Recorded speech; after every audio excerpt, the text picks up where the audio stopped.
Misht prizmës. Me njëse nuk kam kur farë dëshire të flasë për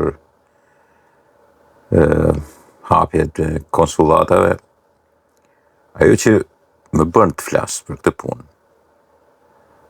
është hapja e mundshme e konsulatës së Republikës Shqipërisë në Luginën e Preshevës. Për këtë mund të flasë edhe mund të flasë gjatë.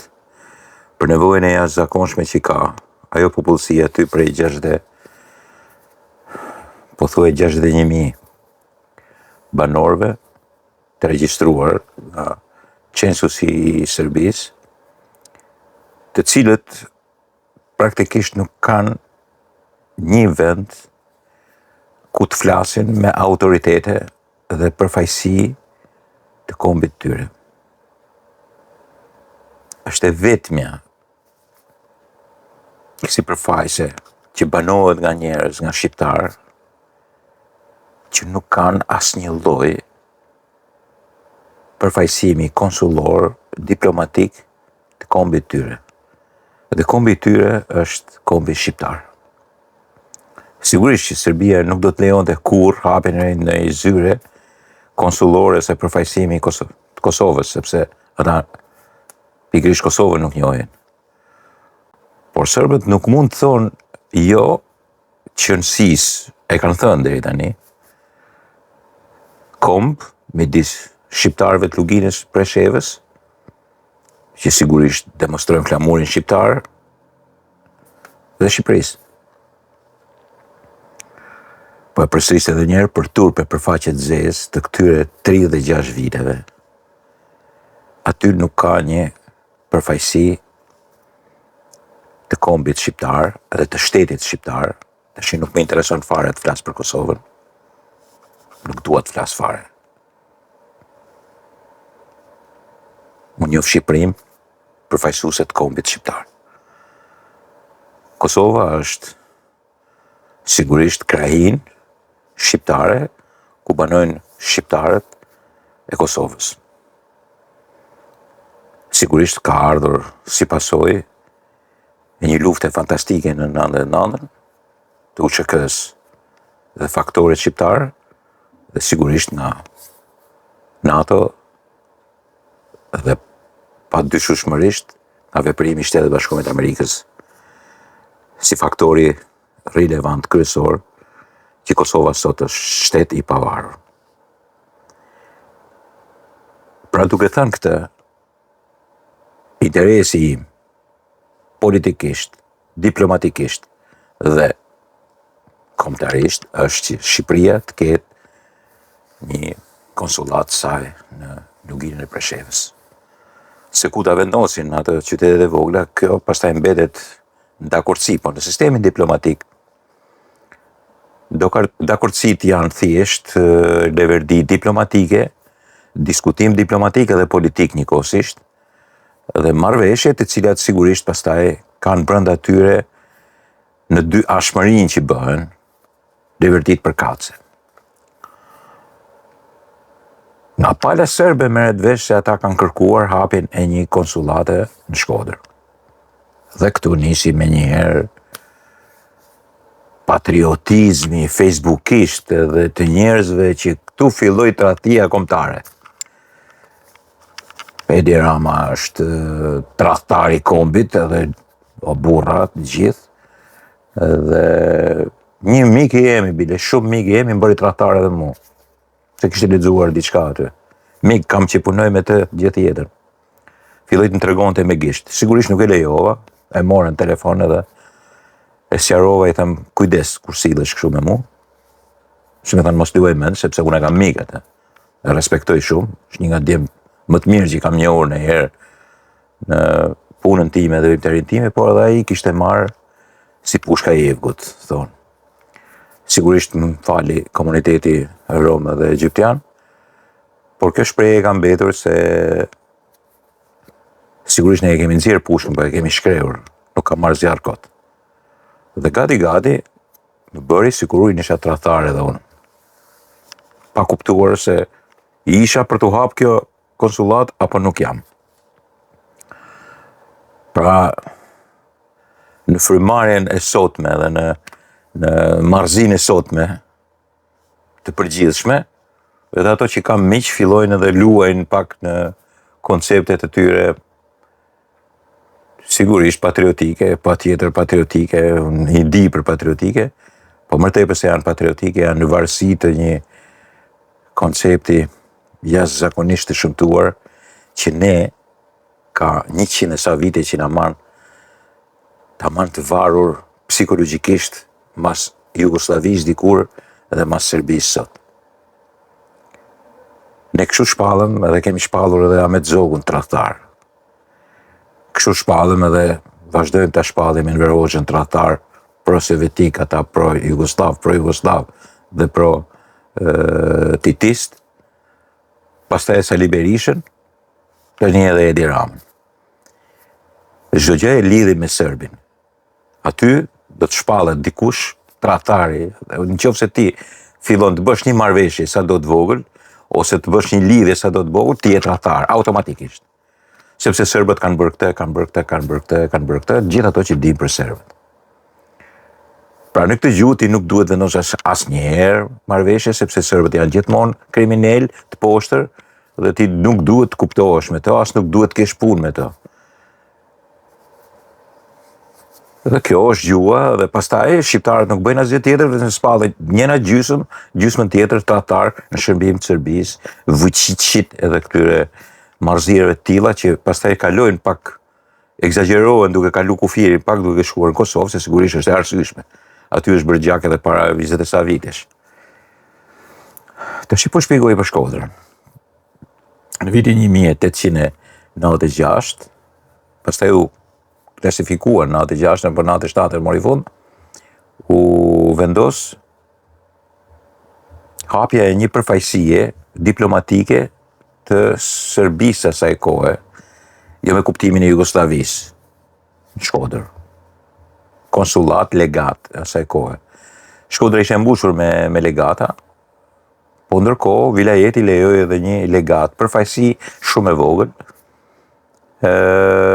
e shtetit të asaj kohe, shtet i çuditshëm,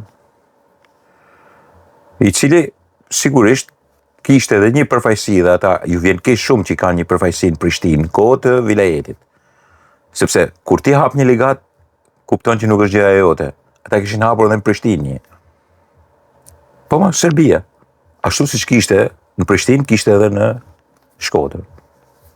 Në rangun jo konsullatës, legatës, Shqipërinë nuk njihesh vetëm Shkodra. Dhe në Shkodër donin ata. Sepse sigurisht gjithmonë ka qenë rivendikimi për Shkodrën. Pastaj mas 1920, dihet 1913. 1912, 1913, 8 muajt e luftës, çfarë kanë bërë serbët në Shkodër, bashkë me malazezët, se mos i ndajmë malazezët për këtë punë. Kemi lënë së bashku 31.000 të vdekur për një vjet, jo vetëm thjesht 7-8 mujorësh i rrethimit të plot të Shkodrës. Dhe kontribut për vdekjen e shkodranëve, shqiptarëve, po njëkohësisht edhe malazezëve dhe serbëve të vet, ka edhe qeveria e Serbisë. Vetë Shkodra këtu, bashkë me banorët ju bë 2 fish qyteti, nga 30.000 kaloi 60.000. Ka lënë 12.000 të vdekur. Sa vdekur ka lënë Kosova, ka lënë vetëm qyteti i Shkodrës. Në 1912-13. Po t'i shtosh pastaj edhe ata që hynë, qyteti tash, shkojnë gati 18.000. Prej kujt i la, prej malazezëve dhe serbe. Donin ta merrnin Shkodrën me domosdo. Po bombardonin si kriminal. E kapi dhe uria, u rrethua. Këto marrëdhënie kemi pasur ne me malazezët dhe serbët. Kanë kaluar 100 vjet tash. Absolutisht. Kam qenë në muze bashkë me këtë djalin, që gati bëri tradhtar edhe mua. Kollaj është tradhtar në kohën e sotme. Tradhtar ky tradhtar ai, ky tradhtar ky me serbin e mos u bën kundra nesh, jo me ne e kemi të prem këtë punë. Ne jemi kundra. Për çfarë? Për një konsullat që serbët mase e pretendojnë të hapin në Shkodër, ku të regjistruar ka 54 serbë. Sigurisht ja, edhe unë nuk mund bi dakord që për 54 serb ti të kesh një konsulat. Po këto marrëdhënie, të cilat janë të ndikuara sigurisht me dikur fobin ton jugoslaviste, si në marrëdhënie të mira, si në marrëdhënie të këqija. Dhe tash fobin ton serbiste, serbiane, serbe me një fjalë, që çdo gjë e shohim, edhe në marrëdhëniet me njëri tjetrin e shohim, ore se mos kemi në një fije dallim, duhet fillojmë kuptojmë, mos keni lidhje me serbët timër, që mos flit me mua, mos edhe se e ke biografinë e keqe. Mos ke qenë herë në Beograd, ja s'ke punë me mua, mos vin keq. Mos ke shku me bën Shkodra ka dhe zakone që kënon edhe ne kang serbe. Pile kosovarët janë shkret pa kënaqur. Kjo Shkodra i bën, po. Sepse kjo ka pasur gjithmonë legate. Dhe Marsimin 1920 ka pas përfaqësimin, kanë pas legat serbe. U përfaqësua Jugoslavia saj kohe. Jugoslavia, sloveno-kroate, serbe. Po ma kishten Shkodër, s'kishten të në Gjipërinë, më në fund hapi zogu, 26 në duket në një legat në Tiranë, po prap përfaqësia në Shkodër ishte. Nuk është e para herë që Shkodra pretendon, ose dikush atje në Serbi pretendon që të hapi legat ose konsulat. Edhe sigurisht e kam sqaruar edhe herë tjetër. Të hapësh një konsulat në luginën e Preshevës është një volum politik i domosdoshëm i shqiptarëve atje.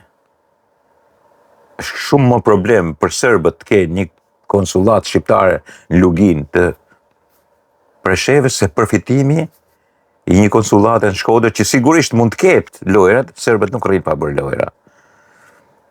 Po që në kohën e sotme, kush e pyet ma, nuk rrinë pa bërë lojra, e kanë zakonin e tyre.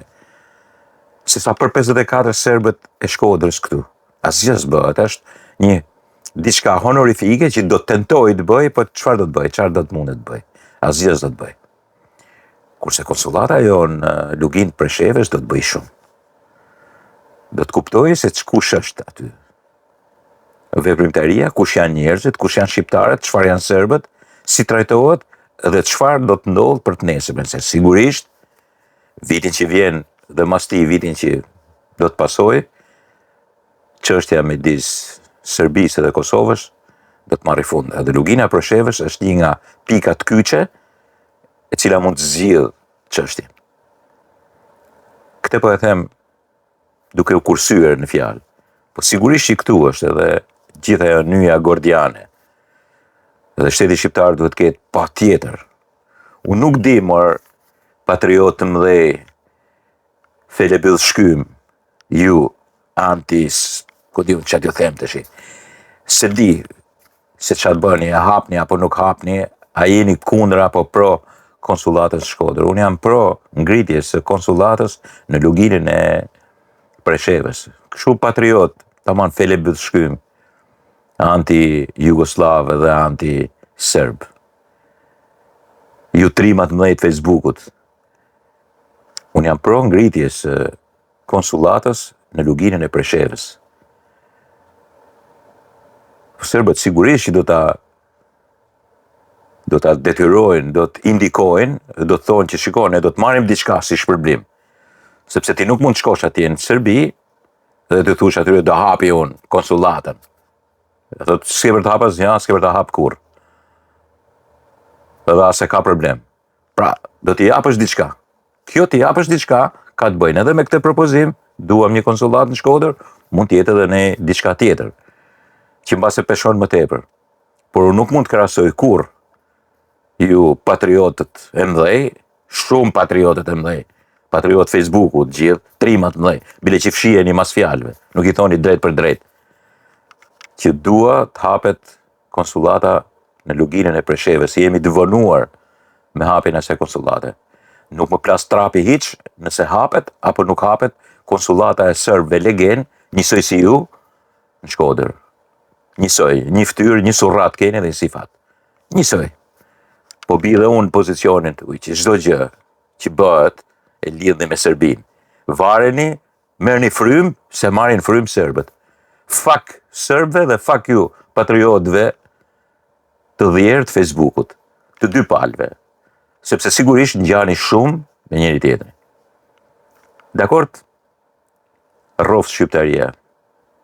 sa më shpejt duhet hapur konsullata e Republikës Shqipërisë në luginën e Preshevës. Atje, në Serbi. Gabimisht në Serbi, po midis shqiptarëve. Dakord, miqtë e mi?